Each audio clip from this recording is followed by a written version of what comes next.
Bonjour à toutes et à tous. C'est un plaisir de vous retrouver en ce 16 septembre, journée de lancement des rencontres du développement durable, ici, à l'Assemblée nationale. Je m'appelle Toan Oswald et j'ai eu l'honneur de prendre part au Y20 Indonésie 2022, le sommet international spécifiquement sur les questions d'accès à l'emploi pour les jeunes et des questions d'éducation. Ce troisième tableau, intitulé « Se donner les moyens de la transition », s'intéresse à deux piliers fondateurs, essentiels à mon sens à toute société durable, soutenable et socialement pacifiée. D'une part, l'éducation de qualité et de l'autre, donc l'éducation de qualité, l'ODD numéro 4, et d'autre part, l'ODD numéro 9, portant sur l'industrie, les innovations et l'infrastructure. Parole premièrement à un engagé de longue date pour une introduction. Monsieur Gilles Vermaux-Desroches, senior vice-président Corporate Citizenship et Institutional Affairs de Schneider Electric. Nous voilà bien. Mais comment c'est possible ? Mais comment c'est possible qu'on ne se soit pas rendu compte que nous sommes 5 mâles à la table pour parler de l'éducation des garçons et des filles ? Je ne sais pas si c'est nul. C'est assez intéressant, c'est que voilà, il y a des sujets dont il faut qu'on pense à chaque moment. Et mesdames, mais aussi messieurs, je m'en excuse. Premier point. Deuxième point. Mais comment c'est possible ? On parle tous du réchauffement climatique, de comment cet été, on a tous vu son dérèglement, son accroissement. Au même moment, l'ONU, l'OIT, beaucoup d'organisations viennent de publier il y a 2 jours l'accroissement de l'esclavage moderne. Plus de 50 millions de personnes considérées en esclavage moderne, 10 millions de plus qu'en 2016, et 1 sur 4 sont des enfants. Comment pouvoir parler de notre mobilisation pour l'ODD 4, pour l'éducation, quand notre société laisse, en le sachant depuis longtemps, des enfants au travail et en esclavage. Mais comment c'est possible ? Jamais il y a eu dans le monde autant de jeunes qui ont des problèmes d'alphabétisation et des problèmes de mathématiques. On en repère, suivant les chiffres des autorités qui font ces chiffres, 617 millions. Mais comment c'est possible ? On est à un moment bien particulier de la vie de la planète. Il y a 1 milliard de 15-30 ans sur la planète. Il n'y en a jamais eu autant dans le passé, et globalement, il ne devrait plus jamais en avoir plus, puisque la croissance de la population a à peu près 20 ans, et que maintenant, elle reste dans plein de pays, et surtout en Afrique subsaharienne importante, mais on voit un tassement de cette croissance. Donc on est au moment où on doit faire un effort fondamental et particulier sur ce million de jeunes. Si on ne les forme pas, c'est un problème pour eux, singulièrement pour les femmes. 70% de toutes les statistiques que je viens de donner sont des femmes ou des filles. C'est un problème pour eux, c'est un problème pour l'humanité. Et quand on sait que l'innovation, singulièrement quand il faut tout repenser avec ces crises climatiques, biodiversité, climat, et quand on sait que l'innovation vient des jeunes, ne pas s'investir dans l'ODD 4, qui est un peu la mère de tous les autres, c'est un peu Mozart qu'on assassine. Alors il me semble que ce sujet doit toucher tout le monde. On a aujourd'hui aussi dans le monde, si vous voulez des chiffres, je crois que l'on repère 200 millions de jeunes qu'on appelle NEETs. Il y en a 1 million en France, c'est-à-dire ni en éducation, ni en formation, ni au travail. Il y a un truc très particulier qui est en train de se passer. Nous n'en aurions jamais parlé dans les années précédentes. C'est que dans les pays de l'OCDE, on arrive à la crise des compétences. Donc il y a besoin de nouveaux programmes, de nouvelles démarches pour aller chercher un certain nombre de personnes qui sont probablement plus loin de l'emploi dans chacun de ces pays et d'accompagner d'autres ailleurs. Donc cet ODD 4, il est central. Les chiffres ne sont pas bons, les chiffres se dégradent, particulièrement pour les filles. Et la mobilisation sur cet ODD est capitale pour l'innovation dans le siècle qui vient, capital parce que c'est leur avenir, mais c'est aussi notre avenir, et il faut s'y mobiliser. J'ai fini mon introduction, je veux dire 3 mots sur Schneider Electric. on fait beaucoup comme d'autres entreprises, mais on met dans nos premiers indicateurs de mobilisation, de responsabilité sociale dans le monde, des indicateurs de formation, puisqu'on s'est donné le défi de former 1 million de jeunes de la base de la pyramide entre 2015 et 2025.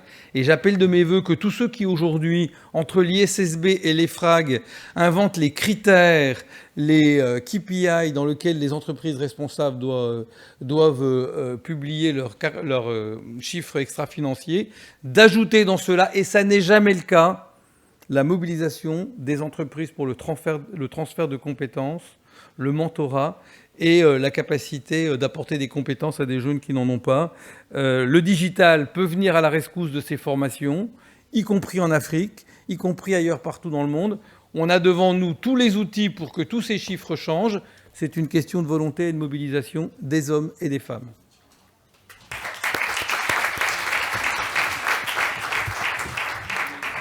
Merci beaucoup, Monsieur Gilles Vermaux-Desroches. Vous avez parlé des NEETs et effectivement, je suis d'accord avec vous, l'éducation, c'est aussi la possibilité de pouvoir y accéder, de pouvoir s'éduquer. Monsieur Jean-Maurice Ripper, ambassadeur de France et président de l'ONG Plan International, a notamment travaillé sur des questions humanitaires et d'accès à l'éducation, je crois. Monsieur l'ambassadeur de France. Merci beaucoup. Mesdames et messieurs, chers amis, d'abord, je voudrais féliciter l'Assemblée nationale et Open Diplomacy de nous rappeler aujourd'hui l'importance d'un système multilatéral, l'importance des Nations Unies et la pertinence des objectifs du développement durable que trop de gens ignorent. Monsieur Vermaux-Desroches a déjà tout dit, donc je vais simplement décrire la catastrophe qui s'annonce. Et merci au passage d'avoir proposé à Plan International France de présenter les éléments du développement durable 4 qui, je le rappelle, visent à assurer l'égalité de tous à une éducation de qualité sur un pied d'égalité, de promouvoir les possibilités d'apprentissage tout au long de la vie. Aujourd'hui même s'ouvre pour 3 jours à l'initiative du secrétaire général des Nations Unies, Antonio Guterres, un sommet sur la transformation de l'éducation, Transforming Education Summit, à New York. Et ce sommet réunira des chefs d'État et de gouvernement afin d'examiner toutes les implications de cet engagement et d'essayer de renouveler, nous l'espérons en tout cas, les engagements pris pour y parvenir en respectant l'agenda 2030 des Nations Unies. Cette mobilisation au plus haut niveau est essentielle pour atteindre les ODD dans leur ensemble, et l'éducation, comme cela a été dit, en est peut-être l'une des mères. En tout cas, c'est l'un des principaux leviers pour atteindre les ODD. Comment pouvoir imaginer répondre aux défis des transitions écologiques, sociales et économiques, aux enjeux du développement durable sans disposer des connaissances et des compétences nécessaires pour en comprendre les enjeux et en devenir des acteurs et des actrices éclairés? Comment obtenir l'indispensable participation de toutes les couches de la société civile sans s'assurer de la mobilisation de l'ensemble des jeunesses du monde, dans toute leur diversité? Une éducation inclusive et de qualité est une composante essentielle de la réponse mondiale au changement climatique. Cette éducation de qualité, promotrice de l'égalité de genre, dote les enfants et les filles de compétences nécessaires pour revendiquer et améliorer leurs droits, pour devenir des leaders dans leur communauté, pour participer à la prise de décision, pour adopter les mesures de lutte contre le changement climatique. Des études ont montré plus largement que chaque année supplémentaire de scolarisation, et ça nous renvoie à ce qu'a dit Najat Vallaud-Belkacem ce matin, chaque année supplémentaire de scolarisation peut augmenter les revenus d'une fille jusqu'à 20% une fois devenue adulte, et il peut être accompagné d'impacts supplémentaires en termes de réduction de la pauvreté, de meilleure santé maternelle, de mortalité infantile plus faible, de meilleure prévention du VIH-Sida et de réduction de la violence à l'égard des femmes. Mesdames et messieurs, avant d'être un ODD défini par un agenda politique universel, l'éducation est d'abord et avant tout un droit fondamental, inscrit dans le cadre juridiquement contraignant de la Convention internationale sur les droits de l'enfant, adoptée par les Nations Unies en 1989, et notamment de ses articles 28 et 29. Ces droits doivent être respectés et même assurés dans leur totalité par les États qui en sont les premiers responsables. Or, ils ne le sont pas et beaucoup d'États sont loin de respecter les engagements qu'ils ont pris. Les derniers chiffres de l'UNESCO sont alarmants. Sans nouvelles mesures, seul un pays sur 6 atteindra l'objectif du développement durable 4, qui garantit l'accès universel à une éducation de qualité d'ici 2030. Tandis que des enfants font leur rentrée dans de nombreuses régions du monde, aujourd'hui 244 millions d'enfants et de jeunes âgés de 6 à 18 ans ne vont toujours pas à l'école selon l'UNESCO.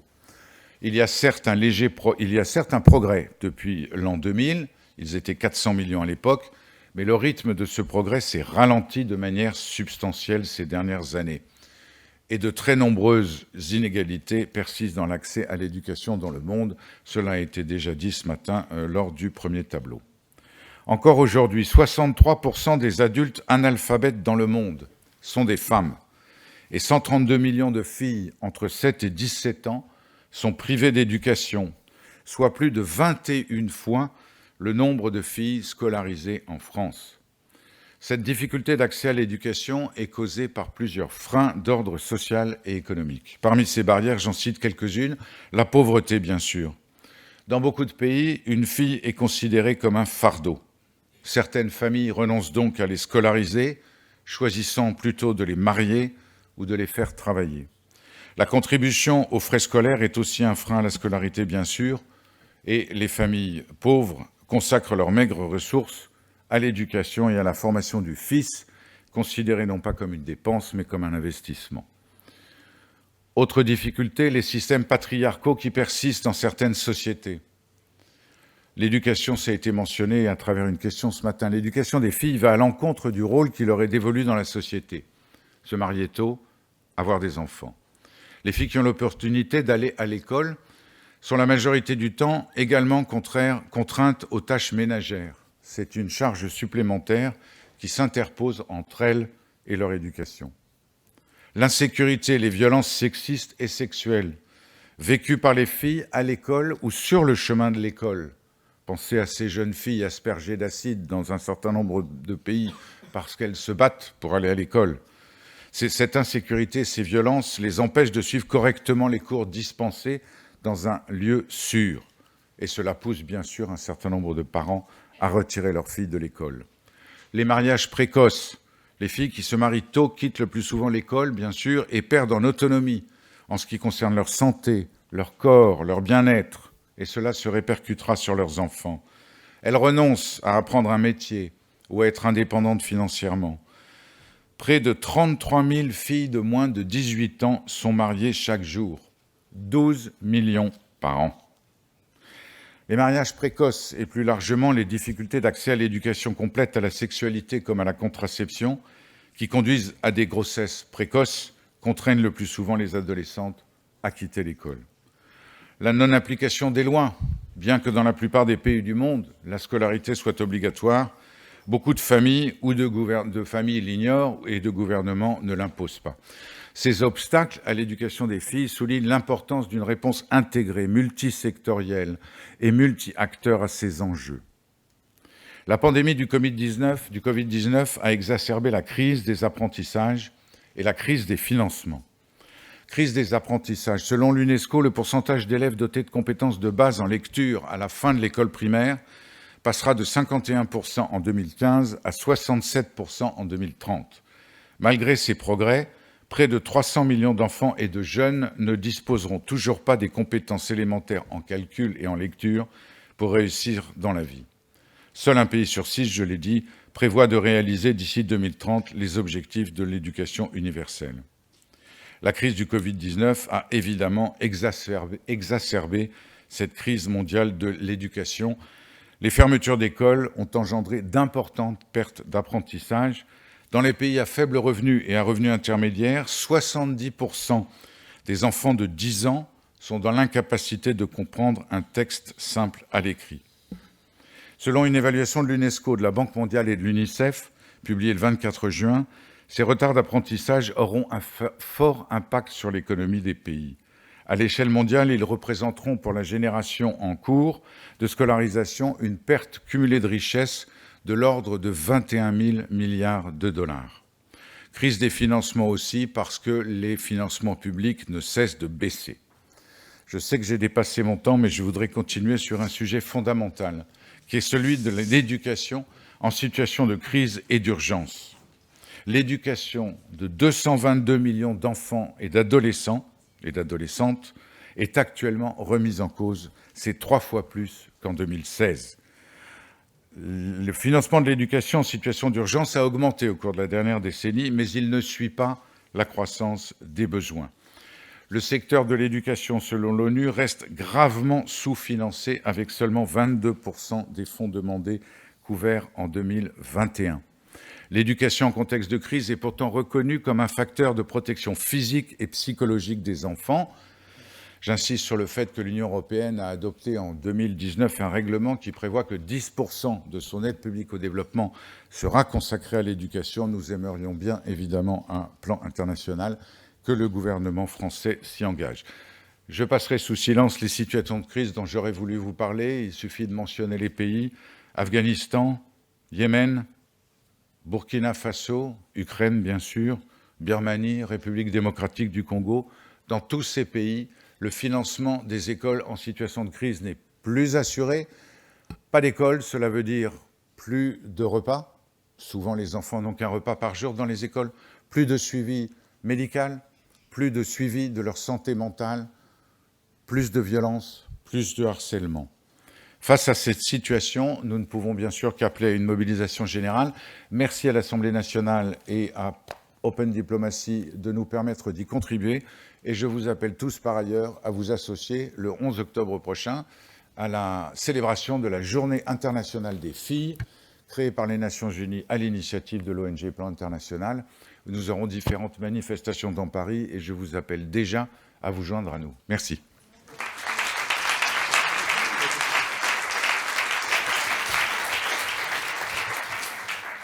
Merci beaucoup, monsieur l'ambassadeur de France, pour cet état des lieux malheureusement et tristement réaliste. Nous allons donc entretenir deux questions courtes dans l'audience. Vous pouvez prendre le micro si vous voulez bien.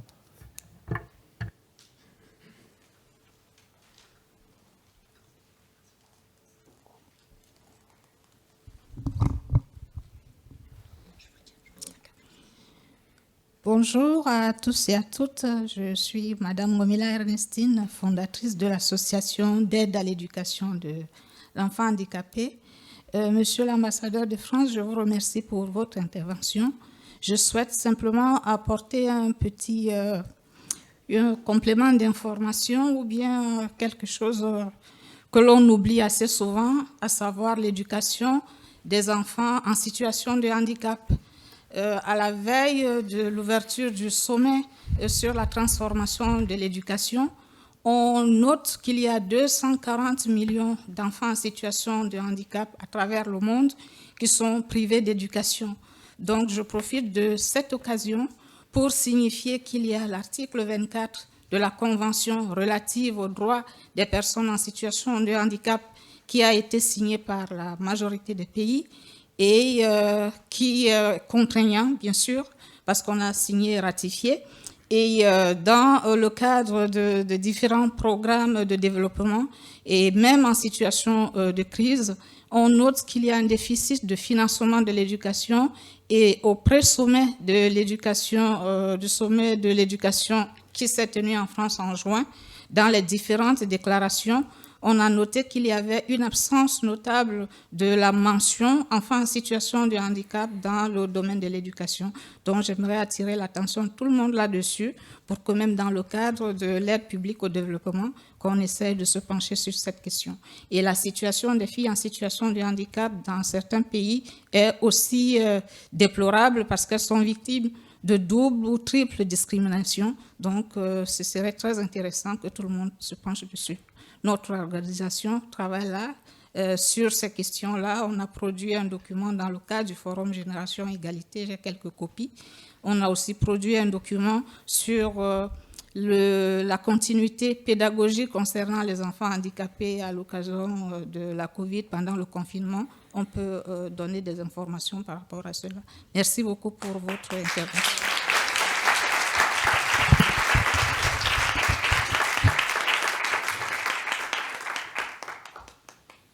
Juste une réaction là-dessus. Merci, je crois qu'il n'y a rien à ajouter. Certainement, à un plan international, on sera content de rester en contact avec vous et de recevoir votre documentation. Je pense que ça rejoint, c'est ma seule réaction, le problème général du respect des droits humains et de la non-discrimination. Il faut aussi, et j'en parle d'expérience, que nos sociétés acceptent la diversité, y compris des situations physiques et mentales. C'est un vrai sujet. Vous savez qu'en France, on a la chance d'avoir des règlements qui permettent d'avoir des accompagnants pour les enfants handicapés dans les écoles. La réglementation est très peu suivie parce qu'il y a encore trop d'écoles, trop de directeurs ou directrices d'écoles, trop d'enseignants et enseignantes, trop de parents d'élèves qui ne veulent pas que des enfants, notamment victimes de handicaps mentaux, fréquentent l'école. Donc je crois que ça doit faire partie aussi de notre plaidoyer général pour la lutte contre toutes les formes de discrimination dans nos sociétés et dans les sociétés en développement. Et vous avez raison, ça doit devenir une priorité de notre aide au développement en matière d'éducation. Merci beaucoup, monsieur l'ambassadeur de France. Vous l'avez dit, je pense qu'on va passer à la deuxième partie de ce tableau, et vous l'avez dit, l'éducation ne peut pas être considérée toute seule, et elle fait partie évidemment d'économies beaucoup plus larges. Le deuxième ODD dont on va parler à présent est l'ODD numéro 9 sur l'industrie, l'innovation et l'infrastructure. Et j'aimerais commencer par une introduction de monsieur le professeur Laurent Champanet, professeur et directeur général des arts et métiers, président de la conférence des grandes écoles. Merci beaucoup, bonjour à tous. Donc effectivement, une introduction sur cet objectif numéro 9 sur l'industrie, ses infrastructures et l'innovation qui lui est nécessaire.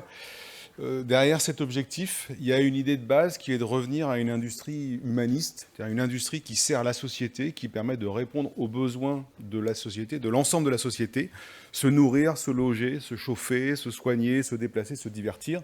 On décrit l'hôpital comme une industrie, on parle d'industrie du cinéma. Et pour faire le lien avec l'ODD d'avant, on se met à parler d'industrie de l'éducation. Une industrie de l'éducation doit forcément être humaniste.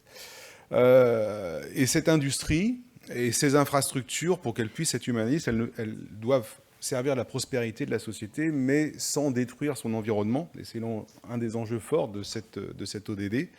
Une industrie qui profite à tous, dans tous les pays du monde, c'est-à-dire qui génère une prospérité homogène, une qualité de ces infrastructures et une modernisation des systèmes industriels pour protéger l'environnement. Associé à ça, des financements, des investissements nécessaires pour basculer sur ce schéma-là.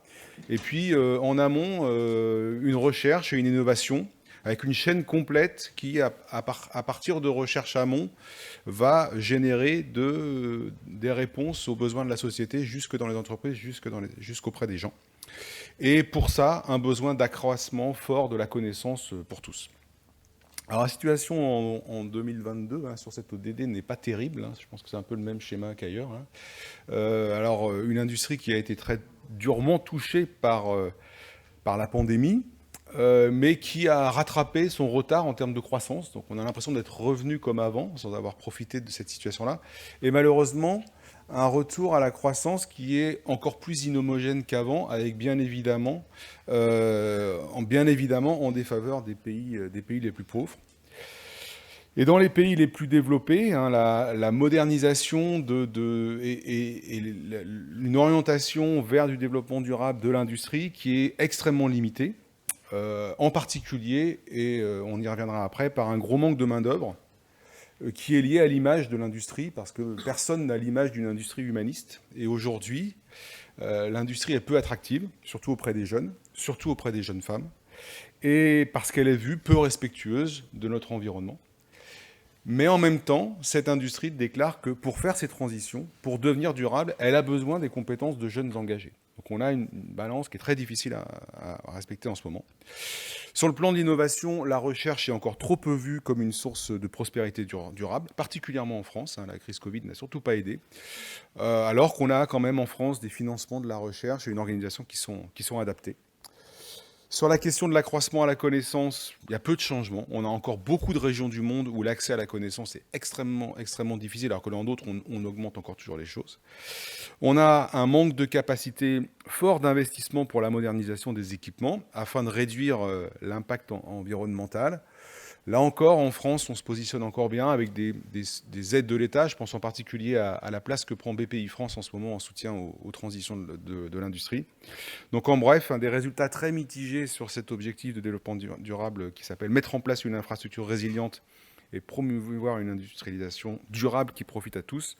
Des efforts importants à tous. Et mon collègue va développer tout ça. Merci. Merci beaucoup. Merci beaucoup, professeur Laurent Champanet.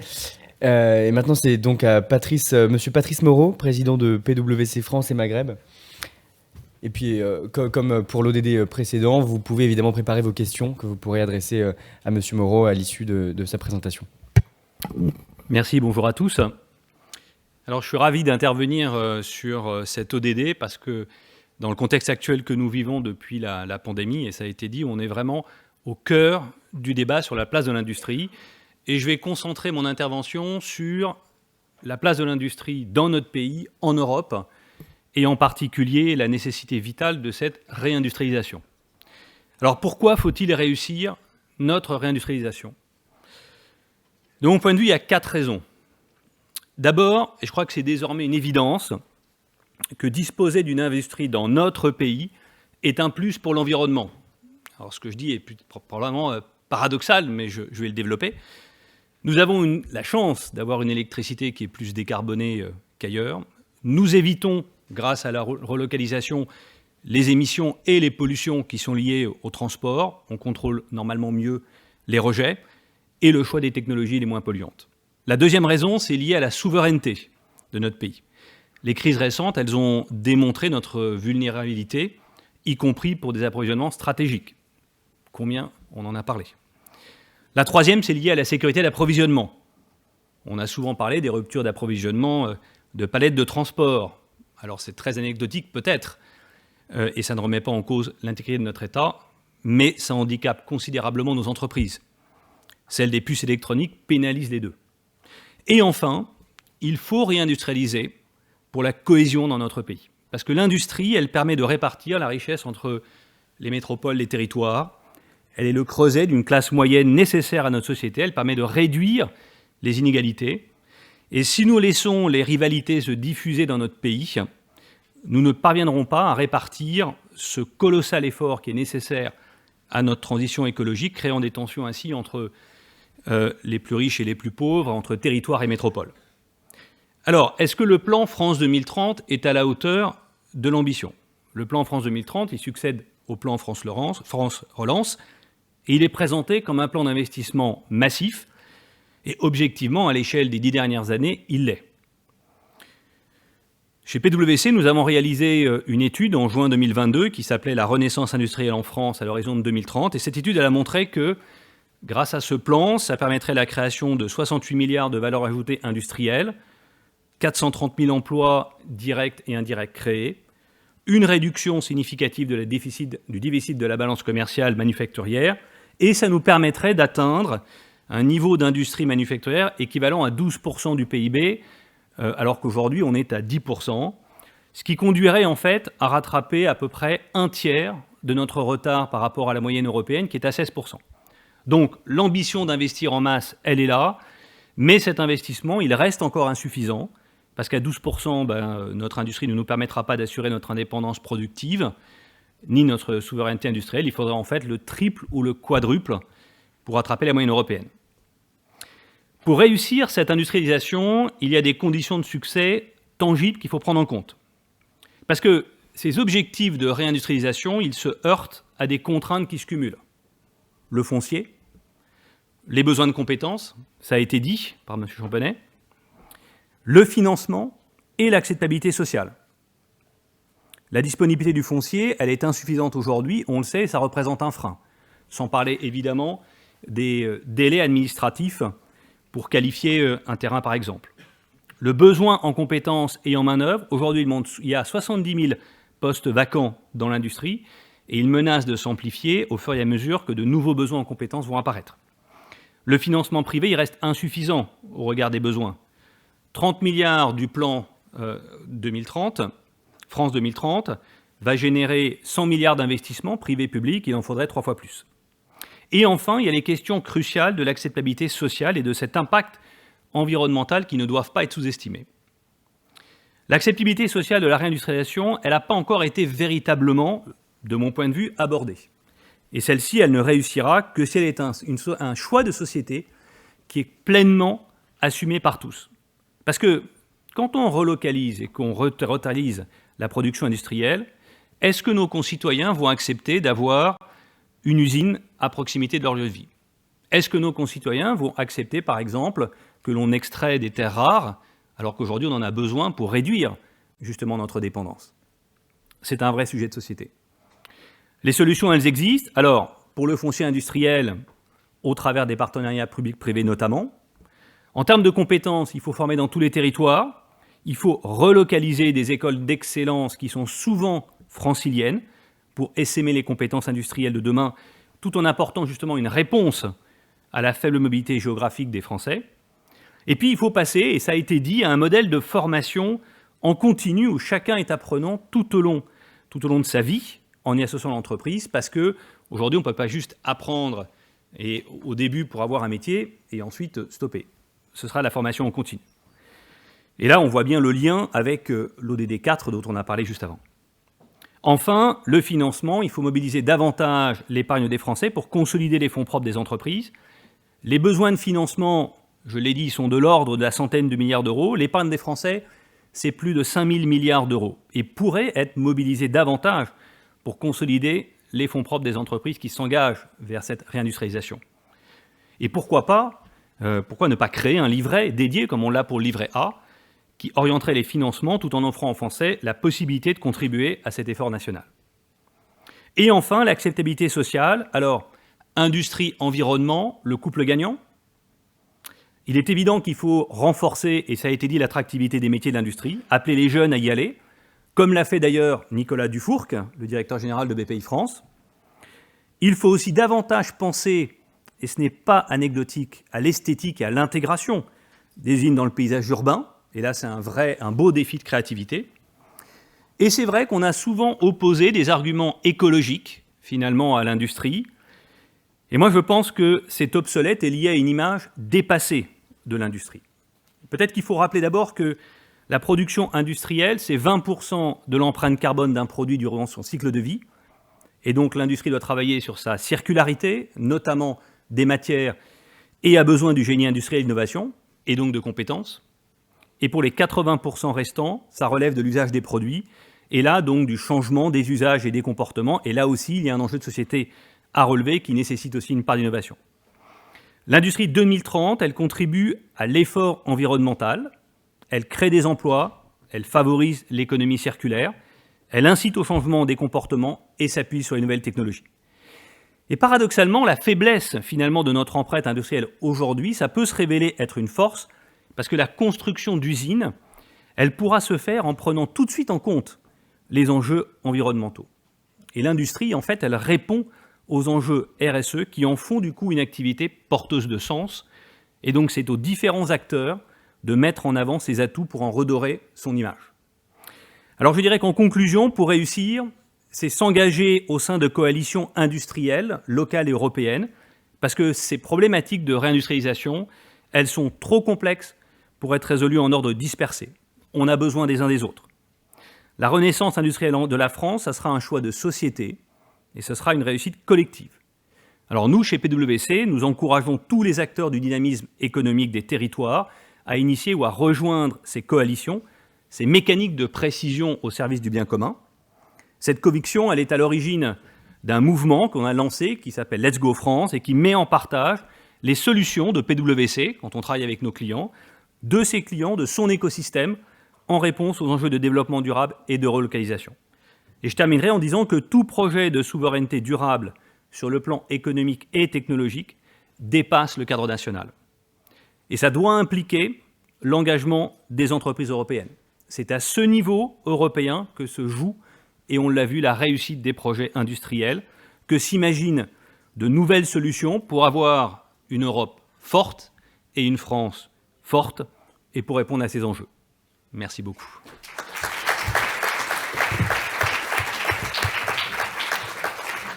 Merci beaucoup, monsieur Patrice Moreau, président de PwC France et Maghreb, pour cette présentation davantage centrée, à mon sens, sur l'Europe, et donc qui contrastait effectivement avec ce dont on avait pu discuter avant, au regard de l'éducation notamment, et de l'ODD numéro 4. On va donc pouvoir entretenir 2 questions dans la salle. Donc on va peut-être commencer par Juliette, et puis on continuera ensuite par là-bas. Bonjour, merci pour votre allocution. Juliette Lebaudat, déléguée au Y20 et membre de Pour un réveil écologique. Vous avez donc parlé de décarbonation de l'industrie. Moi, j'ai une question. À votre avis, les solutions de décarbonation de l'industrie sont-elles déjà à portée de main ou y a-t-il un réel besoin de R&D à court terme? Alors moi, je pense qu'il y a déjà... En fait, on sous-estime, quand on va dans des entreprises, on sous-estime déjà la prise en compte écologique. Et ça rejoint ce que j'ai dit tout à l'heure, sur le fait qu'on a souvent une image un peu dépassée, finalement, de l'industrie. Alors, il y a des solutions qui existent, mais il va falloir aussi les créer. Et d'ailleurs, le plan France 2030, il a un volet important pour aider à la décarbonation. Tout à l'heure, M. Chambonnet le disait, c'est extrêmement important, et là je m'adresse en fait aux jeunes et aux jeunes ingénieurs, on a besoin d'eux aujourd'hui pour accompagner cette innovation et ce développement pour une industrie décarbonée. Et quelque part, je dirais, l'opportunité qu'on a, c'est qu'on est loin en termes d'industrie. Nos amis allemands en ont beaucoup plus, mais du coup, ils ont un effort de décarbonation beaucoup plus important parce qu'ils ont des industries qui sont peut-être un peu plus vieillissantes. Là où nous, eh bien, on peut créer plein de choses. Merci beaucoup.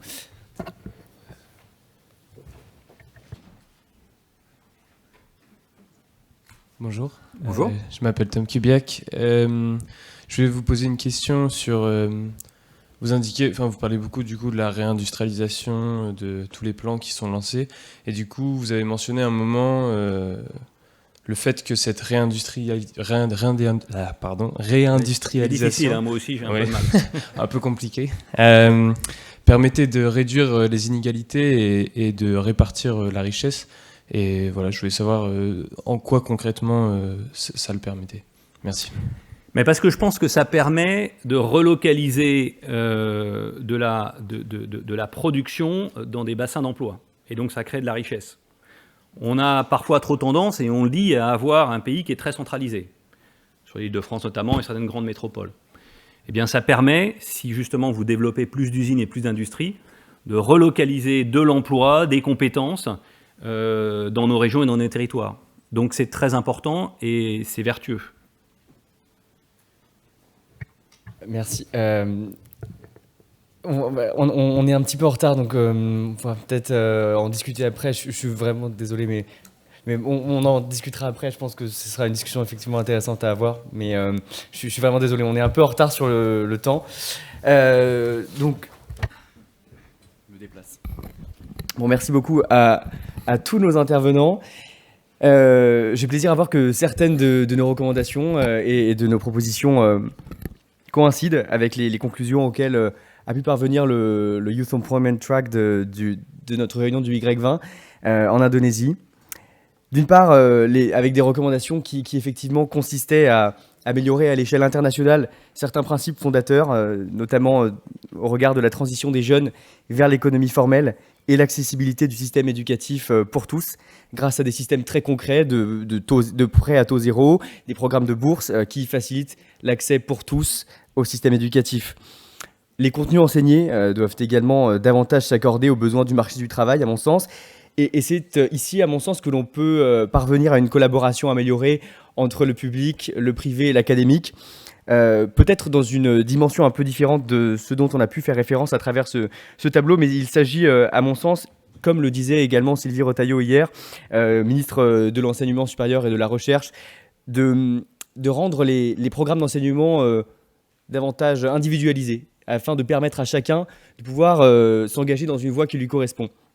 Et je pense finalement, et c'est en rapport avec ce que disait monsieur l'ambassadeur de France tout à l'heure, que l'industrie doit aider au développement de l'éducation et que les gouvernements, dans les pays en développement notamment, ne sont pas assez forts à l'heure actuelle pour développer les évolutions nécessaires dans le domaine de l'éducation.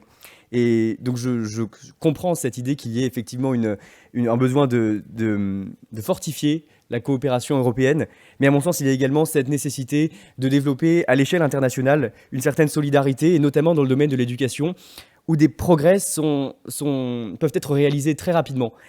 C'est la conclusion à laquelle parviennent de nombreux organismes, des entreprises de consulting notamment, et la Banque mondiale par exemple. Les progrès dans l'éducation peuvent être effectués à l'échelle de 5 ans et peuvent être extrêmement puissants. Comme on en faisait mention précédemment, l'éducation est à mon sens le principe fondateur de tout autre changement et de toute amélioration au regard notamment des ODD. Parce que pour moi, l'éducation, c'est la possibilité d'aider quelqu'un à aider ensuite, de former quelqu'un à former. Et c'est donc la possibilité d'élargir les possibilités qui s'offrent à nous. Et donc, j'en appelle ici aux législateurs, s'il en reste dans la salle, malgré l'heure du déjeuner qui approche, mais je pense qu'il y en a. Il faut, à mon sens, contraindre, toucher au porte-monnaie et à la loi, à la contrainte légale, c'est ça qui fonctionne. Donc voilà, c'est un petit peu l'appel que l'on a essayé de mettre en place au Y20 en Indonésie. Contraignez, on peut parvenir à un changement rapide, mais il faut le faire honnêtement et franchement. Merci beaucoup.